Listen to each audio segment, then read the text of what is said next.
The America's Democrats podcast, a project of 21st Century Democrats, is made possible by contributions from our listeners. Want to do more? Go to americasdemocrats.org and click Donate.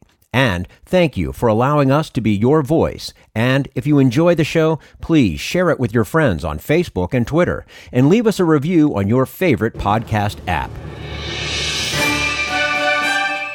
This is the America's Democrats podcast, the weekly podcast for stand-up Democrats. I'm your host, Jim Cuddy. This week, why Democrats need to talk about race and class, plus how the path to progressive renewal runs through the states. And Bill Press catches up on the impeachment inquiry with Larry Sabato, director of the University of Virginia's Center for Politics. Had enough of Fox News, the House Freedom Caucus, and Donald Trump? If you want the facts that you won't get from them or from the fake news sites of the alt-right, then stay tuned. Our sponsor, 21st Century Democrats, works hard to get everyday Democrats involved in returning our party to its roots and to success at the ballot box. Sit back and listen, then stand up and fight, and follow 21st Century Democrats on Facebook for all the latest progressive news. We're glad you can join us.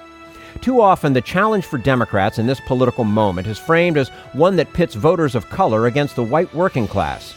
Lee Linkon argues for an intersectional politics that embraces the complexity of American voters and transcends the singular categories of race and class. And we say hello to Lee Linkon, a professor of English and director of the writing program at Georgetown University. Her most recent book, The Half-Life of Deindustrialization, Working Class Writing About Economic Restructuring, examines contemporary American working class literature and media. Also, with John Russo, she co-authored Steeltown, USA, Work and Memory in Youngstown, and co-edited New Working Class Studies. Linkon, thank you so much for joining us today on the America's Democrats podcast. Thanks for inviting me. Well, it's our pleasure to have you with us. So at the heart of your argument that Democrats need to talk about race and class is the idea of intersectionality. In a general sense, what does intersectionality mean? The term intersectionality was coined by a law professor named Kimberly Crenshaw about 30 years ago, and she was really looking for a way to talk about the fact that black women in the workplace were being discriminated against not because they were female, not because they were black, but because they were both of those things at once. And in part her argument was that, if you look at patterns of discrimination and you judge it by only one aspect of people's lives, you're going to miss the fuller story. And I think if we extend that to talk about people's lives, we recognize that every single one of us has more than one of those big social categories shaping our lives. I tell my students, every one of us has a race, every one of us has a gender, every one of us has a social class, every one of us has a sexuality, an ethnicity, a religion. Sometimes we have more than one. But we have all of those things, and they all work together. We can't really tease them out and make them entirely separate. But we often want to, in political terms. We want to, when we're polling, because it's easier. It's easier to talk just about one part of people's lives. But in fact, that's not how we live. Well, and let's move this to the political sphere. You argue that too often politicians work against an intersectional understanding of voters. How do you see this play out? Well, I think it comes up in two ways primarily. One, as I said, is really about polling, that when we try to analyze what people are responding to in the political sphere, or even when we do exit polls after an election as people are leaving the polls, we ask them questions that we then kind of slice and dice the responses and say, well, women responded this way, and African Americans responded that way, and people with college educations, which is often the measure we use to identify social class, responded in this other way. But in fact, none of us fits just one of those things. In order to talk about it, we break it down because it makes it seem easier. But I think that also erases some of the complexity that shapes how people vote. I think that's true for candidates as well, and some of it makes sense.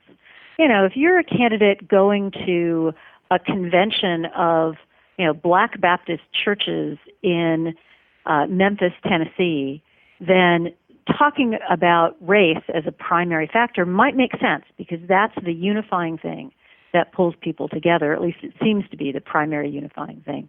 The difficulty is that sometimes we We want to talk one way to people about race and another way to people about class. And I think those two in particular, we divide more than it makes sense for us to divide them. And I think we miss the boat sometimes. There's a fabulous article that a woman named Malika Jabali wrote last year in Current Affairs, talking about how one of the reasons Hillary Clinton lost the 2016 election is that she didn't address economic issues for black voters in Milwaukee. Now, that seems really narrow, but her analysis actually looks at both the percentages of people who voted, the number of people who stayed home, how many votes it would have taken to turn Wisconsin in the other direction, and how little the Clinton campaign addressed economic issues for that community in that place. And it's pretty persuasive. Mm-hmm. I think they missed on a lot of issues in that same light. I mean, they just where you thought they should be stronger, and they weren't going to those places. They weren't reaching out to the people that were typically Democrat voters. Exactly, and part of it is, one of the ways that we miss out when we don't think about the intersection of class and race is that we take voters of a particular kind, that one of those categories, and we look at them only as one of those categories, we think we've got them already covered. So Democrats often think that, voters of color, they're already on our side. We don't need to work very hard to persuade them. But in fact, a lot of voters of color, especially a lot of African American voters, and I think some Latino voters, I'm not so sure about Asian American voters, but certainly black voters have a sense that their broader concerns have not been taken into account, and that as many of those communities are struggling with the economic changes that have happened in the last 40 years, they're really looking for some help and some attention on that. They want us to talk about racism, but they also need attention to their economic conditions. Right. It's not just the racism. Exactly. A great deal of your work, Sherry, focuses on working class people, and you write that working class people are never defined only by their class. What gets lost in politics when the working class is reduced to a single dimension? Well, the biggest thing that gets lost is, in fact, the diversity of the working class. If you say to most people in this country that you're concerned about the working class, they picture a couple of things that are just far too narrow. So first of all, they're likely to picture white male industrial workers. That is a kind of old stereotype of the working class. I actually had someone say to me about 10 years ago, and I told her I was the co-director of the Center for Working Class Studies. She said, I didn't think we had a working class anymore. And that was because she was picturing that kind of person. So we miss the fact that the working class is incredibly diverse. We miss the fact that the working class makes up probably the majority of workers in this country. And I just read this week a story that says that the majority of the people coming into the workplace now, that is, the people who are coming into the majority of those jobs, the majority of them are black women. So we're really missing a huge part of what the working class is all about when we talk about them solely as working class. And it's really because we have that old stereotype of, the working class equals Archie Bunker, that I think we really have to get over, and we have to understand just how diverse the working class is. Yeah. Well, and you make it clear that a political strategy that unites race and class is, of course, not without challenges. You write that racism has been a theme in the evolution of American working class identity. How prevalent do you believe it is today, and how significant is it as a political hurdle for Democrats? I think it's still around. I mean, it goes back to the 19th century when the white working class defined themselves in part as being different from black enslaved people, as well as free black workers, because they were fighting for better wages for themselves. They were fighting for a right to work. I think we see that in a lot of the discussion going on in the country today about immigration as much as about the divisions between white and black Americans, people who've been here for a long time, that there's a sense that we, the mostly white working class, that's the stereotype again, but that's also sometimes how people see it themselves, we have the right to these jobs, and those others are here to take away our jobs, or they're here to take away the resources and the benefits. They're here to get, free health care that we've paid for with our labor. So that those divisions, I think, continue to play out. And I think that some of what we've seen in American politics in the last couple of years has played into that and has really encouraged white working class people to think of themselves as the white working class and to think of themselves as, in some ways, the true working class. Figuring out how to talk about political issues in ways that will help white working class people understand the ways that the challenges they're facing are similar to what is facing communities of color and even similar to what's facing many immigrants. It's actually a really hard thing to do because you've got to help people see similarities that many other parts of our society are pushing them not to see. Well, and these groups will tend to get more and more isolated and not see the bigger, broader picture that some of these policies would work for, all sides as opposed to just right. one or the other. I think that's absolutely true. I mean, we know that over time, we've actually become more segregated in the last couple of decades. People are less likely to live in neighborhoods where they, live next door to people of a different race. They are less likely to go to schools that are integrated. There was a great study during the 2016 election that talked about how the biggest predictor of whether or not voters would support Trump over Clinton was how racially segregated their own neighborhood was. That wow. If you lived in a really white community, you were much more likely to feel some level of threat or discomfort with the attention to racial diversity in this country or with support for policies around immigration. It makes some sense. If you don't encounter that difference every day, you don't know what to do with it. You don't know what it feels like. It's very easy to think of people as being very different from yourself if you don't actually interact with them regularly. Mm-hmm. We're speaking with Sherry Linkon, professor of English and director of the writing program at Georgetown University, touching on some of her most recent book, The Half-Life of Deindustrialization, Working Class Writing About Economic Restructuring. Sherry, so let's assume a politician wants to follow your advice. What does an appeal to race and class sound like? And let's perhaps take mass incarceration as an example.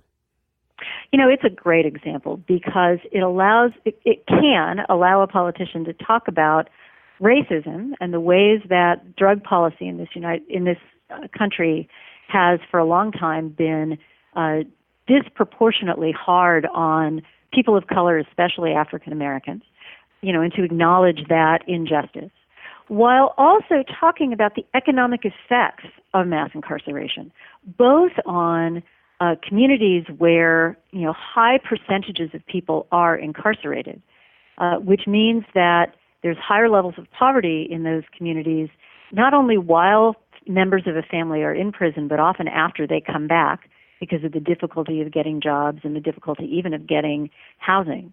We can also talk about the costs to all of us of putting a whole lot of people in prisons and jails who may not really need to be there.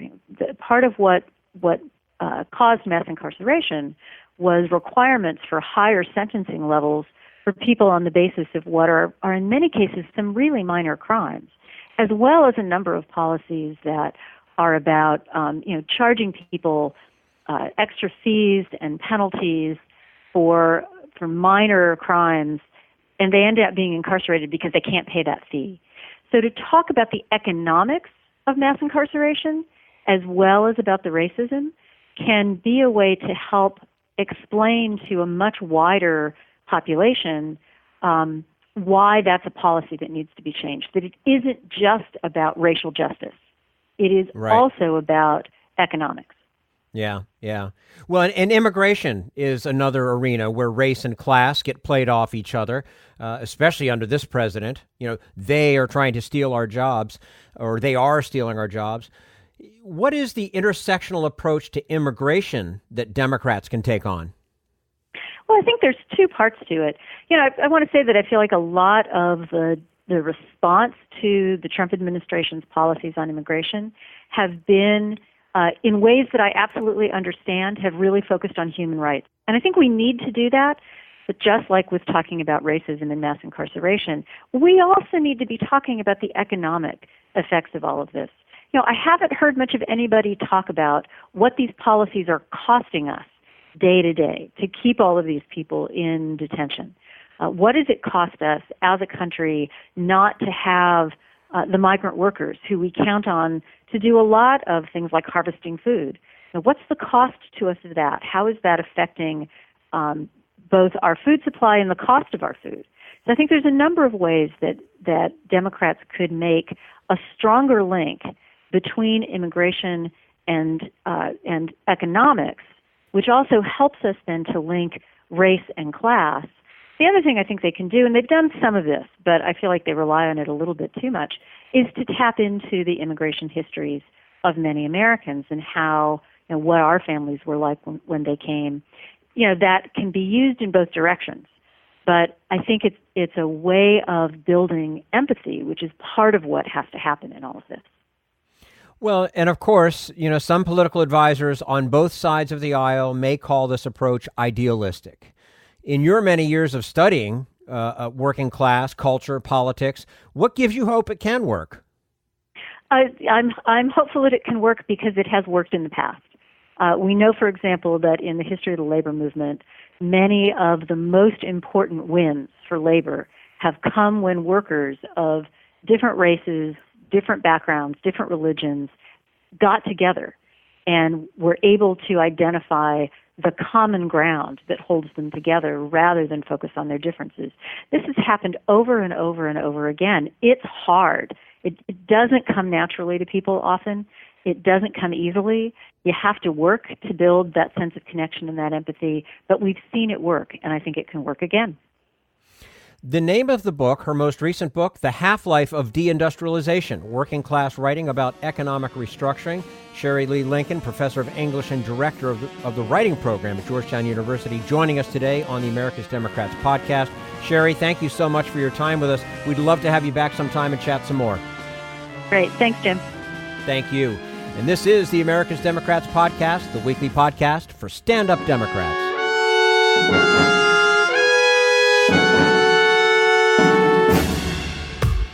We want you to sit back and listen to this americasdemocrats.org podcast, a project of 21st Century Democrats. But we need you to stand up and fight. Do you want to get involved and help get our party back to its roots and to success at the ballot box? You can make your contribution to help us keep this show going and to elect Democrats who will stand up for democratic principles.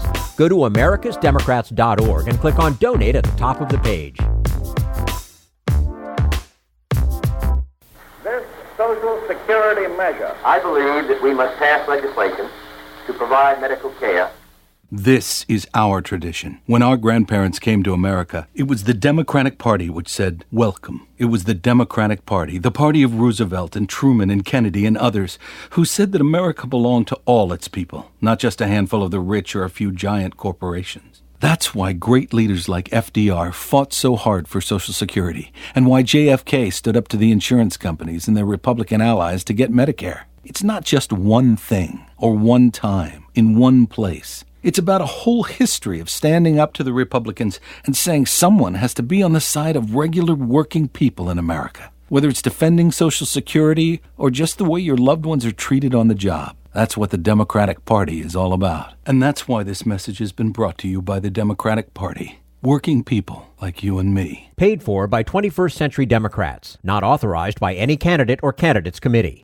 This is the America's Democrats podcast, the weekly podcast for stand-up Democrats. Coming up next, turning the political tide through state and local politics. But first, we turn to Jim Hightower, America's #1 populist, for his common sense commentary. Like most politicians, corporate executives never do anything wrong. If anything wrong does happen, it's always someone else's fault. That's been the gutless ploy of Kroger supermarket honchos who recently yanked all local news weeklies and community papers out of its stores. When a firestorm of local protests reached all the way to the mega chain's Ohio headquarters, executives quickly named the villain who banished the papers. The papers themselves. They fail to keep up with the digital age, said Kroger bosses, so shoppers no longer pick up the free papers. Bovine excrement. While it's true that chain-owned daily newspapers are losing readers after shriveling their coverage and jacking up their prices, more readers have turned to free local independent weeklies to fill the print news gap. In Lansing, Michigan, for example, media audits show that Kroger shoppers alone have nearly tripled the pickup rate of Lansing's alternative weekly since 2012. Kroger's nationwide edict is a case of corporate conceit at its most stupid. It was issued from headquarters with no warning and no consultation, much less negotiation, with the papers or communities. It didn't have to be so inept and ugly. And now, Kroger's executives have gone into hiding, petulantly refusing to meet or even return phone calls to the people they're hurting, apparently hoping the furor will just go away. This is Jim Hightower saying, that's truly stupid. Indeed, a group of indie papers has now launched a national campaign to call out Kroger's executives, literally rallying us supporters of independent local news to give them our 2 cents worth. Call toll-free to 1-800-KROGERS, 576-4377, then press 3 to speak to a manager and demand that they restore the free press to all other stores. If you'd like more of Jim Hightower's real populism, check out the Hightower Lowdown. Jim's monthly newsletter gives you the real lowdown on which corporations, by name, are doing what to the middle class, our environment, and our democracy. Each month, the Hightower Lowdown brings you facts you didn't know, along with actions you can take to fight back. It also comes with a sense of humor. Hightower believes we can fight the gods and still have fun. Plus, get this, it's cheap. Only $15 brings you 12 issues a year. For real populism, go to hightowerlowdown.org.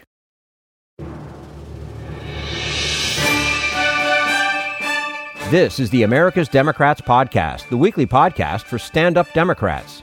In her new book, journalist Meaghan Winter writes that Democrats have largely ceded control of state governments to the GOP, allowing them to rig our political system and undermine democracy itself. She says that winning state and local races is crucial now more than ever to repair the damage.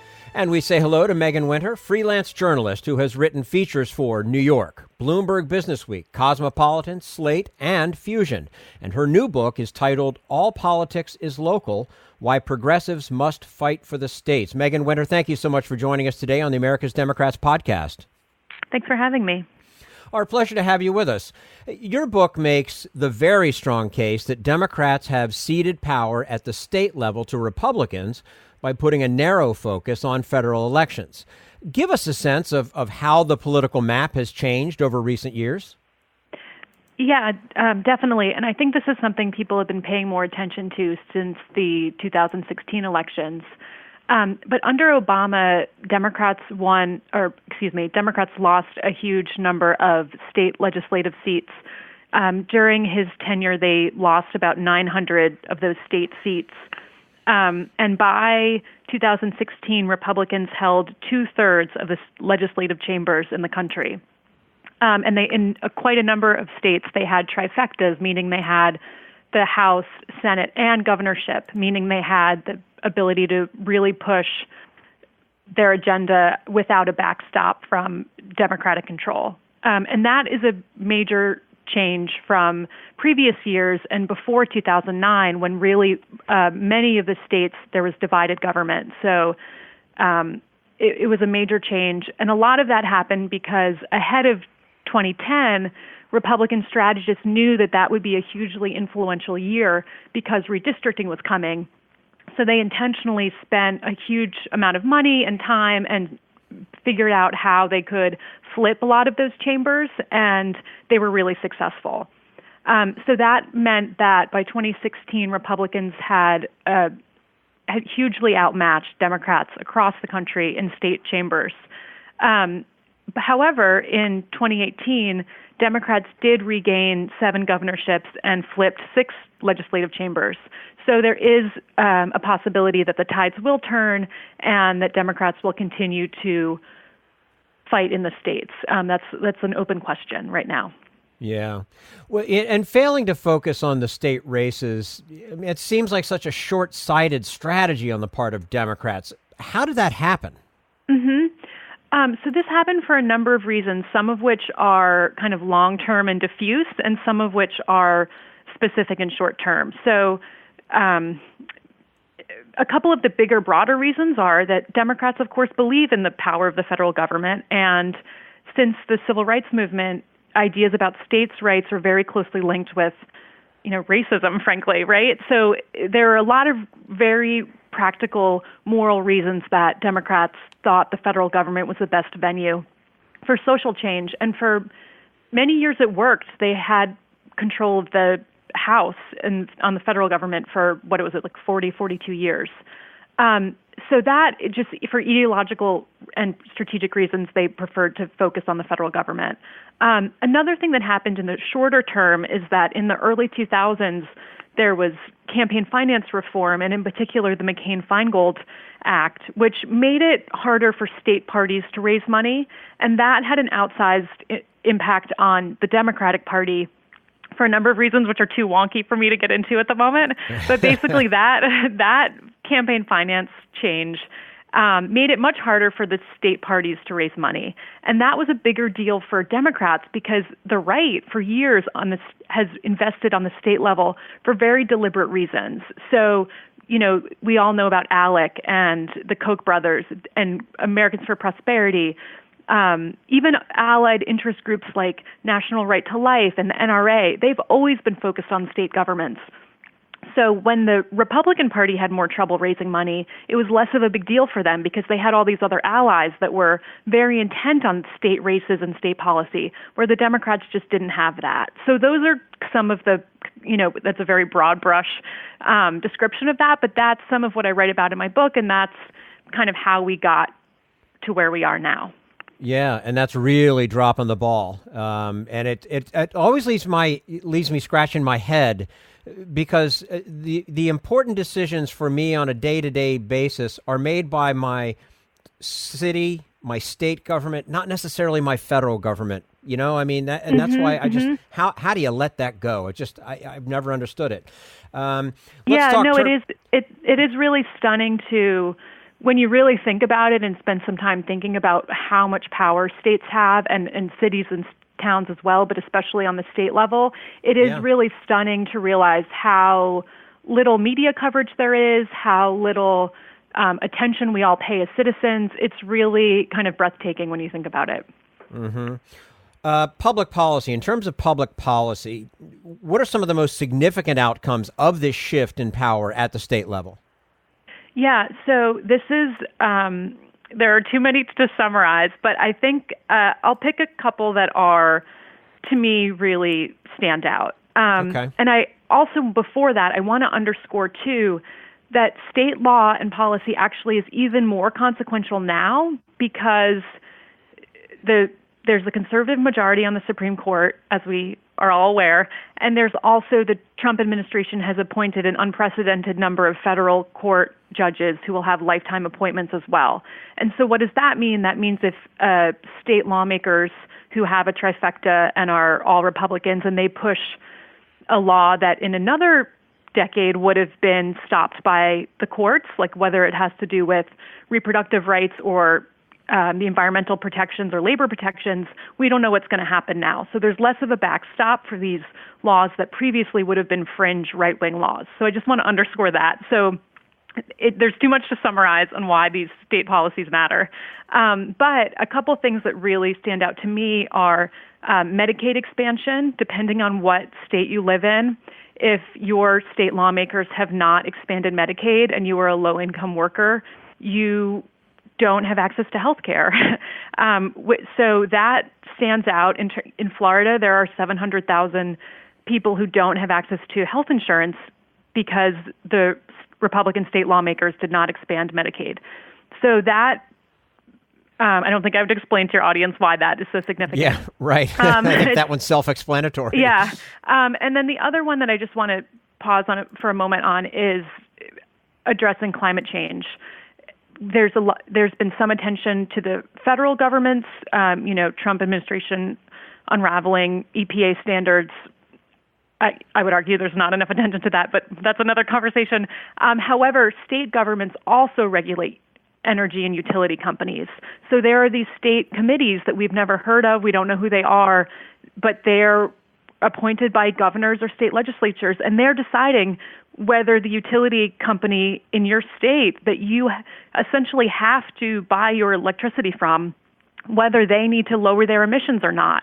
And we can't, it's very hard to do justice to what a huge deal that is. So that's the kind of thing that a governor does, a state legislature does, and it's urgent that we all pay more attention to that. And that's actually also a place where a relatively small amount of public attention really changes the dynamic in terms of whether lawmakers understand that people are paying attention and that they will be held accountable. We're speaking to Meaghan Winter, a freelance journalist. Her new book is titled All Politics is Local, Why Progressives Must Fight for the States. And Meaghan, that subtitle, Why Progressives Must Fight for the States, why is this of particular importance for progressives? So I think the issues that I was just discussing, make that self-evident. There are a number of reasons, again, which are too much to describe, but I'll do my best for the kind of a few major bullet points. So again, the policy ramifications, any issue that you care about, I guarantee your state government has considered, whether it's school education, guns, reproductive rights, gay rights, climate and environmental policy, and onward. For progressives in particular, I think these state races and state policy are a particular place where progressives can assert themselves and make their preferences known. Right now, there is a internal, sometimes a divide, sometimes a fight, sometimes just a discussion in various state parties right now about whether they're Democratic state parties, I should clarify, about whether they're going to continue to accept donations from, for example, the sugar industry, private prisons, payday loan companies. And for many years, Democratic parties, for the reasons I just talked about, felt that they needed that money to keep the lights on. And now there's this conversation of, can we have it a different way? Can we put forth proactive solutions to problems like growing economic inequality, like climate change? And can we do it in a way where we're representing what the people want? And that's often not only Democrats, but also Republicans, but what the people want and need versus what our donors want or what we've decided is the only thing we can do because it was the only thing that we thought was possible in the past. Mm-hmm. And, redistricting is another way that Republicans have not only wielded power in the states, but to some extent locked it in. What's your read on how successful this may be for them in the long haul? In other words, is there still time to reverse that tide? Yeah, and that's exactly the point, that all power is recursive. And this is how Republicans have built power, is through the states. They've done it in these ways that were quiet until it was too late, essentially. I don't know which way to come down in terms of optimism or pessimism on redistricting. On one hand, states like Missouri recently passed redistricting reform so that there will be bipartisan committees that will draw the district maps and evaluate those maps. So there are signs that this may become less partisan in coming years. However, it is urgent and crucial that Democrats show up and organize and prioritize these state races this year and next year, because if Democrats don't win and don't reverse the tide in those state legislative races, they will not be able to regain power on the national level for a decade. It does, of course, it matters who wins the presidency. I'm never going to say that won't matter. But even if there is a Democratic president, if these things are happening on the state level and there's no check, it's going to be very difficult to maintain power and push an agenda for the long term.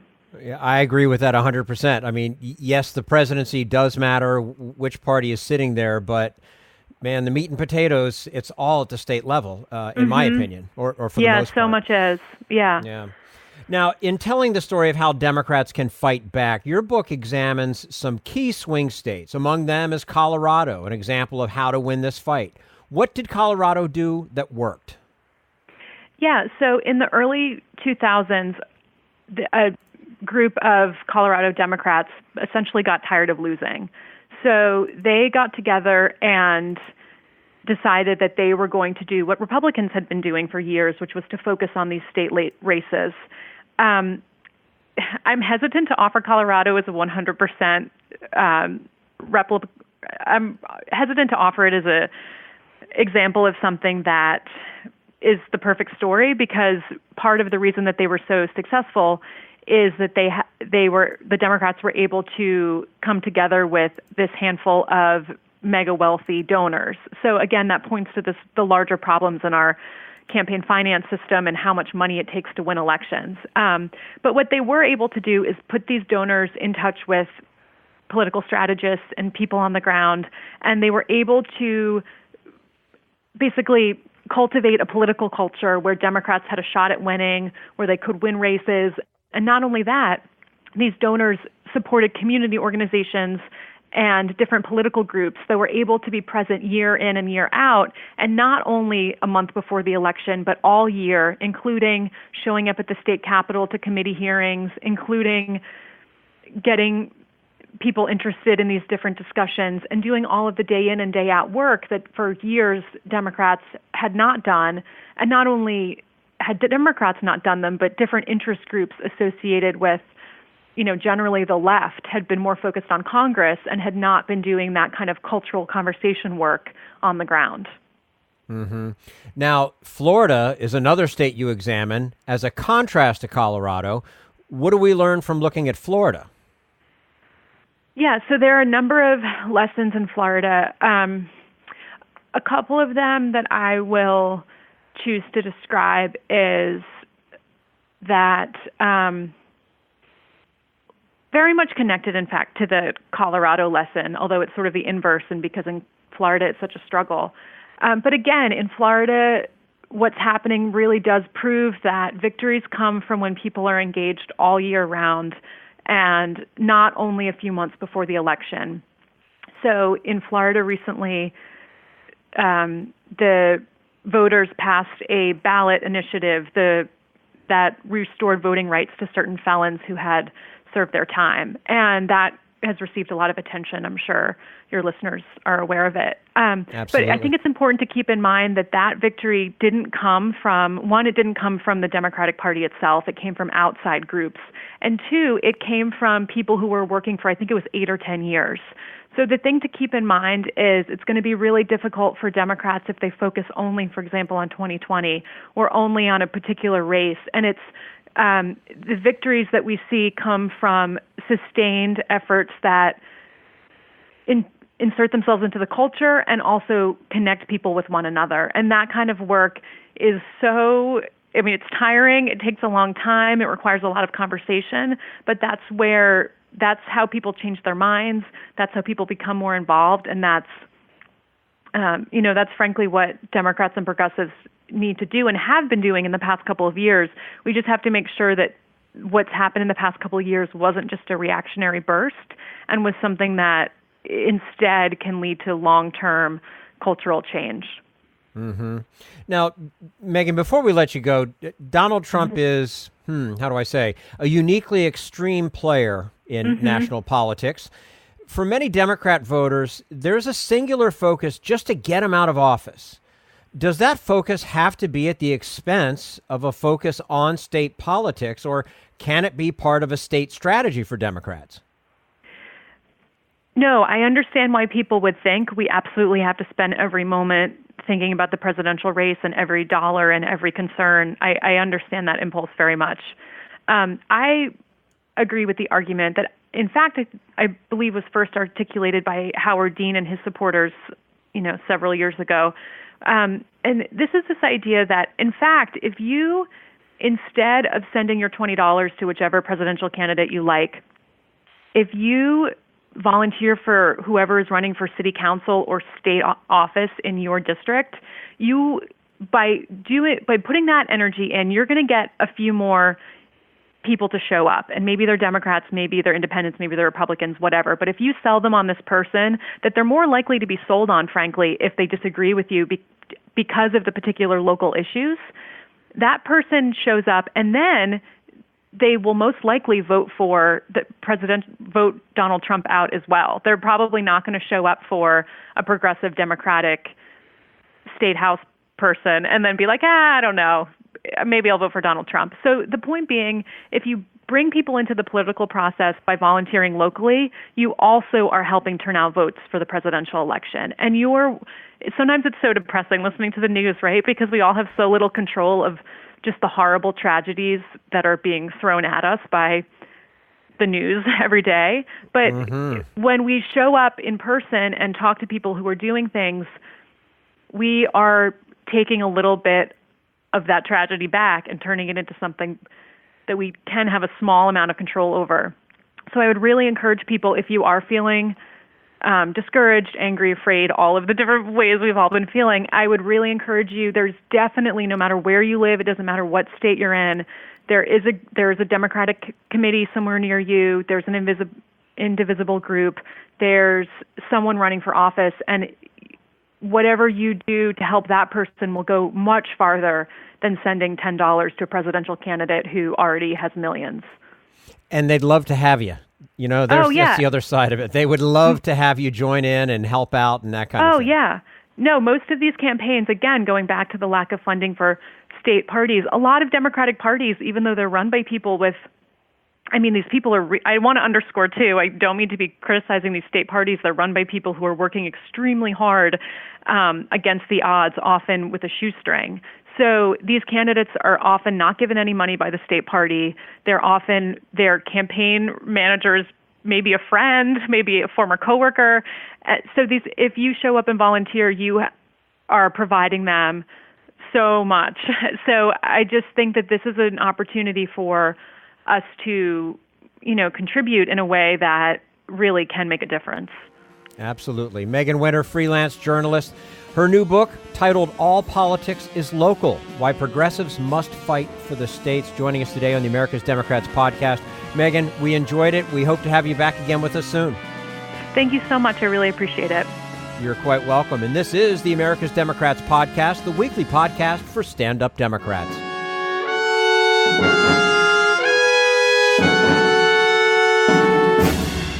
We want you to sit back and listen, but we need you to stand up and fight. Help get our party back to its roots and to success at the ballot box. Make your contribution to keep the americasdemocrats.org podcast, a project of 21st Century Democrats, on the air, and help elect stand-up Democrats. Go to americasdemocrats.org and click on Donate at the top of the page.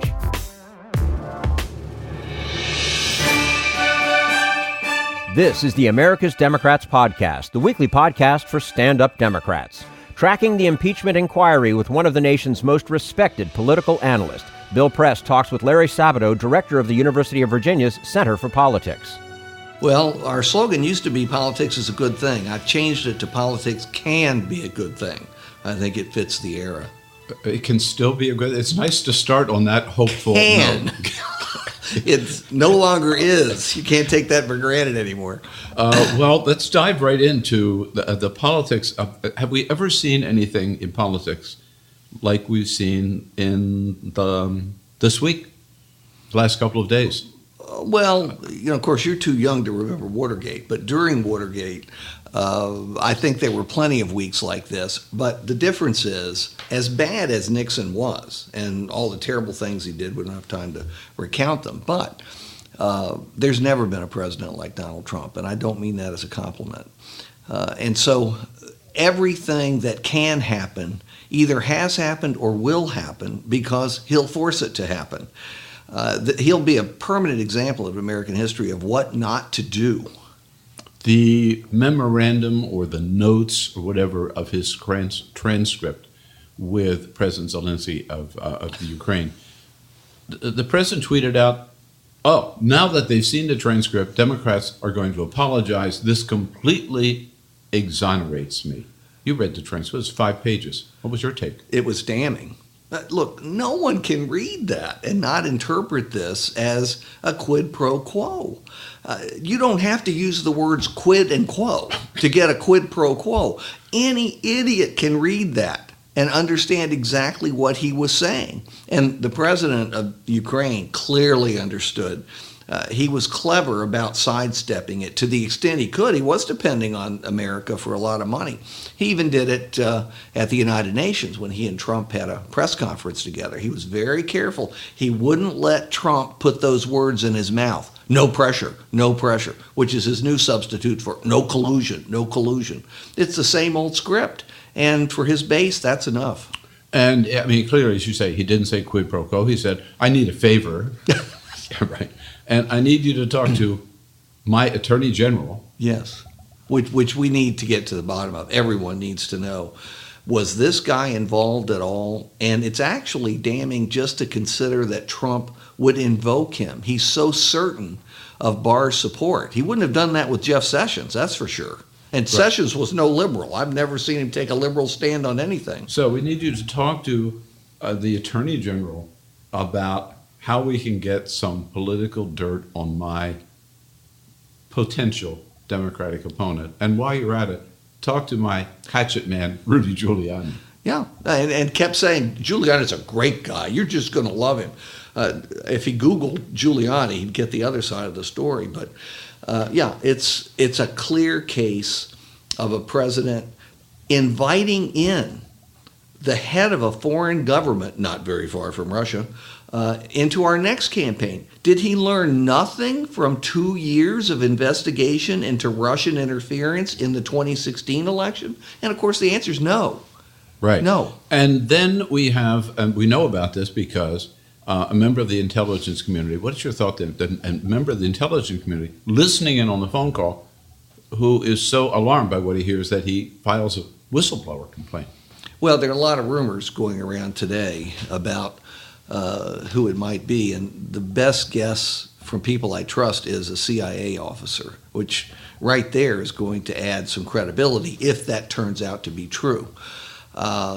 So what does it say? It says that even someone who probably is of a conservative orientation, that would be my guess, who has worked in the bureaucracy for many, many years, in the intelligence bureaucracy, had never heard anything like this. This is what everyone says who's been around the system for a long time. This has never happened before. Nixon tried to do it in 1968, running as a non-incumbent. He tried to foul up, and did foul up, the negotiations with the president of South Vietnam for a peace treaty, and that was wrong. But this is an incumbent president who holds in his hands not just all the powers of the office, but also a ton of money that foreign governments want. And that was his leverage. This is absolutely outrageous, and I'm shocked, as always, that everybody doesn't agree on this much. Do you think it crosses the line to impeachable offense? Oh, of course it does. Look, Congress determines what an impeachable offense is. Treason, this might qualify. Bribery, in some respects. High crimes and misdemeanors, certainly. And every Congress gets to interpret what that language means. And I think the House will interpret it correctly in this case and will, in the end, impeach him unless material comes out that we can't imagine right now, and I don't think it exists, that would exonerate him. Do you think Nancy Pelosi did the right thing in kind of applying the brakes on impeachment until this broke? Absolutely. Well, look, I trust her judgment. She's been around a long time. Doesn't mean she's perfect, doesn't mean she always makes the right decisions, but I do think in this case, she had a good sense of critical mass, and she waited until the critical mass was there. And it only happened really because of this new controversy involving the Ukraine. And the tipping point was the group of moderate suburban Democrats elected in November of 2018 who published an op-ed piece saying it's time to go to impeachment. And she helped with the piece, apparently. I didn't know this until very recently. She helped them frame it. And it looks like that the Democrats have decided, under Pelosi's leadership, that the focus of the impeachment inquiry is going to be the call with Zelensky, the promise of we'll give you some help if you help us in our political campaign, and all the other stuff that they've been looking at, not going to be forgotten, but will be back burner, let's say. Yes. Is that the right approach for Democrats? It absolutely is. And I know some are disappointed and they'd like to focus on the terrible treatment of immigrant children and the payoff to the women. And there are loads of things that you could include in this. But if you throw in everything, including the kitchen sink, it's going to dilute the impact of the most important item, which is this. It is the Ukraine. So I think she's made the right decision. The other reason is, very shortly, we're going to be right in the midst of voting for a presidential campaign. And you do not want this overlapping with the presidential campaign simply because it will be the black hole attracting all media sunlight. The candidates won't get any sunlight. You've already seen their story fade from the front pages while this is going on. Right, let's look at the big picture, because you and I agreed we're going to, I was in Charlottesville, be able to sit down and talk, and haven't seen each other in a while, and talk about the political landscape for 2020. Now there's a big, new, fat reality that has taken over since we agreed to sit down, and that is this impeachment battle. How is that going to impact, do you see? We don't know for sure yet. It's too early. But how do you think it's going to impact the whole 2020 election cycle? Well, as you say, I wish I knew, and I think it's very difficult to project out because there's so many variables. But I don't think Trump is one of the variables. I think it's obvious what he will say and do, regardless of the facts, and it's also pretty clear already what some of the key facts are.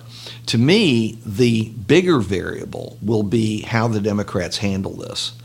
And if they listen to Nancy Pelosi, they're going to be in better shape than they would be otherwise.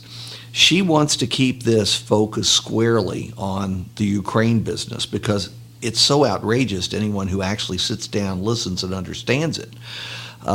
It would be a giant mistake to diversify, to go into all the critical issues about Trump. There isn't enough time.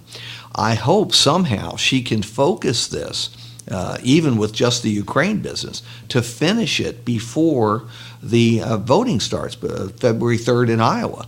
That's ideal because you want to separate impeachment from the actual campaign.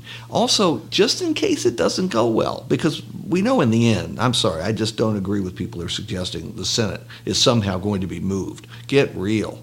I don't think you'll have more than 3 or 4 Republican senators, if any, voting to oust Trump in the end. Maybe you'll have a couple Democrats voting to save him, but you're not going to get to 67 votes. So given that, and given the inevitability that Trump will declare that as vindication, a giant victory, that he wasn't formally ousted despite everything that's come out, you want to make sure that people have forgotten a bit about it, that it's settled before the election, so that the effect will be clear. And the effect is going to be this: energizing both sides. And that's okay for Democrats because they're the ones with the problem of energization, as you know far better than I do. You can't get some of the key core Democratic constituency groups to turn up in the numbers of the Trump base, as we saw in 2016. So I think Democrats will actually benefit from this lifting of the enthusiasm level across the board. Does this then become even more of a referendum on Donald Trump? Yeah, well, I think that's inevitable. Even if this had never happened, he's such a strong figure. And you love him or you hate him. I have yet to meet a single person who hasn't had a strong opinion on Donald Trump, who hasn't made up his or her mind about Trump. And it's just never changed. Every now and then you'll come across somebody who says, well, I voted for him because I didn't like Hillary Clinton, but I'll never make that mistake again. But it's relatively rare. And similarly, you don't hear people saying, well, the economy's gone so well, I'm just going to go for him again. No, everybody is in the trenches. They're in their trench, and nobody's going to cross no man's land. In the short term, does this help Joe Biden or Elizabeth Warren? Or does it sort of... Well, I've been thinking about that, and that's the one I'm really undecided about. Because on the one hand, this is not good news for Joe Biden. That is, so many people are saying incorrectly that there was some kind of great corruption here with Biden and his son. And everything I've read to this point suggests there's nothing there. But it still makes that bubble up again. Yeah, it makes it bubble up again. On the other hand, and this is what I want to see among Democrats, do they rally around the flag, meaning Biden? Notice when he spoke a few days ago, he had the flags behind him like he was president, which is the right thing to do. But will they rally around him because their great foe, Donald Trump, is not just attacking Biden all the time. He tried to enlist another foreign leader to interfere and pointed at Biden. It suggests Biden really is the one he doesn't want to run against. I don't know. Maybe there'll be some of both. It may even out. I just don't know. It seems that the other Democratic candidates may be less likely to go after Biden now, at least again, in the short term. For a while. And they have to defend him. I mean, they can't just say shame on Donald Trump. They're going to be asked, well, what about the charges against Biden? So they have to defend him. And if they defend him, if they ever get around to criticizing him for it, then you just play the tape. Right. So definitely impact at the presidential level. How about for Senate races? Is this going to put some of these vulnerable senators really at risk?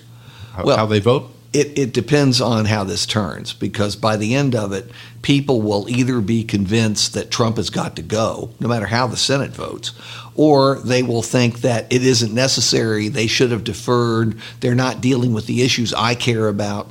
And I don't know, again, how it will end up. There'll be some on both sides, but we'll have to see how many on both sides. The Senate races are interesting because, for the most part, they're in either heavily blue or heavily red states. You only have a handful that are truly competitive. And that's why I say what actually happens in the end and how it is spun and what people believe will determine which party benefits from it.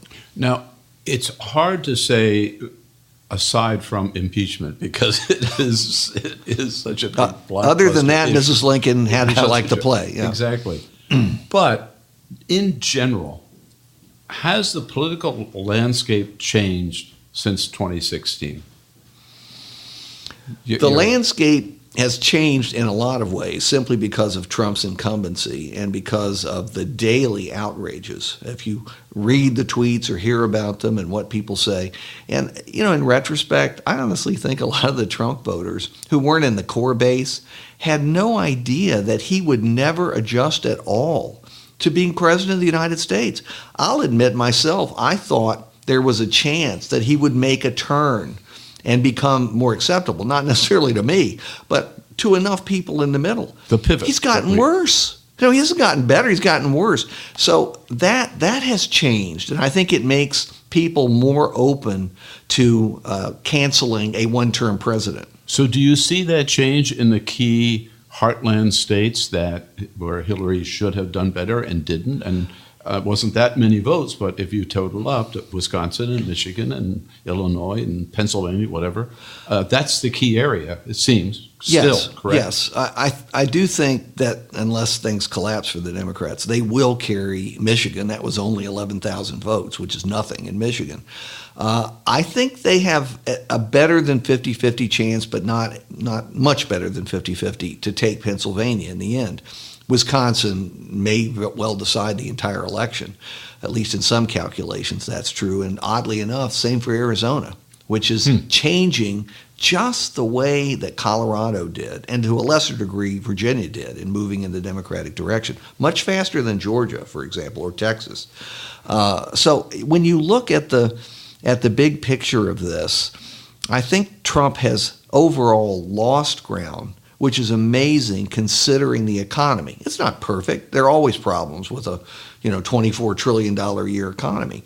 But considering where we were for a long period of time, that should benefit an incumbent. If this were a normal incumbent, he'd be at 60%.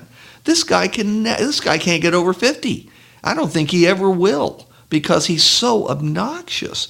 The most revealing polling number I've seen in recent times was that NBC Wall Street Journal poll that showed 69%, almost 70% of Americans don't like him, regardless of whether they approve of his performance. Have you ever heard of such a thing for a president? Jimmy Carter was well liked. He didn't get reelected. But a lot of the people who've been defeated, George H.W. Bush was still liked, even though he was defeated. Yeah. So that's important, I think. It kind of goes with the office and almost reflects people's respect for the presidency, right? Yes, as opposed to Donald Trump. Exactly, yeah. Right. So do you see that the results of 2018, Democrats taking back the House, indicates again that maybe the political movement is shifting in the favor of Democrats. The key point there is that the critical votes in the House that were provided by the voters were in suburban areas, disproportionately from suburban white women, and a surprising percentage of non-college white women as well. If even, I'd say 65% of them stick, the ones who switched, stick with Democrats in 2020, they ought to win the presidency. That was the biggest change, the most important change, because these were the people, amazingly, who defected from Hillary Clinton. You'd think that the potential of having the first woman president might have kept many of the college-educated women, at least, in the fold, but if they were white, but it didn't happen. What's the Democrats' best message? Is it just we've got the worst guy we've ever had in the White House, we've got to get him out, anti-Trump? Just the other day, had a big debate in my class. I actually learned so much from these kids because they don't have the history and the baggage that the rest of us have. But there was an almost even split. There's nobody for Trump. I mean, literally nobody in this class among students is for Trump. Some of them don't like the Democrats, but they're not for Trump. But they split almost evenly between just pick the person who has the best chance to win, to beat Trump. Don't take any chances. Let's just get this big thing done. He's got to go. The other side of it was, well, you get rid of Trump, but what do you get? Why go to all this effort? Why spend all this money? Why use all this energy if you're not going to actually get X, Y, and Z in policy terms? And you can make a good case for either side of it. Being older, I'm with the former rather than the latter. I don't need much more than a victory. You know, I'm at that point in life. But they're arguing that it's got to be a mix of both. And would you agree? About half of them. Well, sure, you will get big policy changes. Let's say Biden, who may be status quo, pre-Trump status quo, that is, do pretty much what Obama did. Well, that's going to take up a whole term to reverse all of these changes, big and small, that Trump and all of his appointees have made day after day after day, much of which we don't even hear about. Regulations that have a major impact. And as you know, the press doesn't do a good job of following the regulatory process. Sadly, they should. And also, I must say, not trying to defend the media, but there is so much, I still cover the White House, it's like the fire hose. There is so much coming to you every single day. The story changes almost every hour, that there are a lot of stories that would get maybe a week's bit of coverage that hardly get any coverage at all, because before you can explore that one, Donald Trump's out with another outrage. And that is one of Trump's greatest skills, whether you like him or not. I've never seen anybody in any field better at deflection. Because if he sees a bad story, and he instinctively knows if it's a bad story, whatever he says publicly, he will come out with some shiny object which nobody can resist, because we're all like that. And then by the time we finish discussing the shiny object, we've forgotten about the more important story. Absolutely. No, I suffer that and complain about it and lament it every single day. We're talking with Larry Sabato at the Center for Politics. Bill Press talking with Larry Sabato, director of the University of Virginia's Center for Politics. If you'd like to hear the entire interview, visit BillPressShow.com. That's all for the America's Democrats podcast. Thank you to all who made today's show possible. Sherry Lee Linkon, Meaghan Winter, and the entire Bill Press team. And thank you for listening. If you liked what you heard, please get involved in our efforts to keep this show going and to elect Democrats who are bringing the party back to its roots. Go to americasdemocrats.org and click on Donate at the top of the page. And be sure to find 21st Century Democrats on Facebook and Twitter, and leave us a review on your favorite podcast app. For the America's Democrats podcast, I'm your host, Jim Cuddy. We want you to sit back and listen, but we need you to stand up and fight. Join us. Support the americasdemocrats.org podcast, a project of 21st Century Democrats, and help elect Democrats who will stand up for democratic principles with your contribution today. Go to americasdemocrats.org and click on Donate at the top of the page.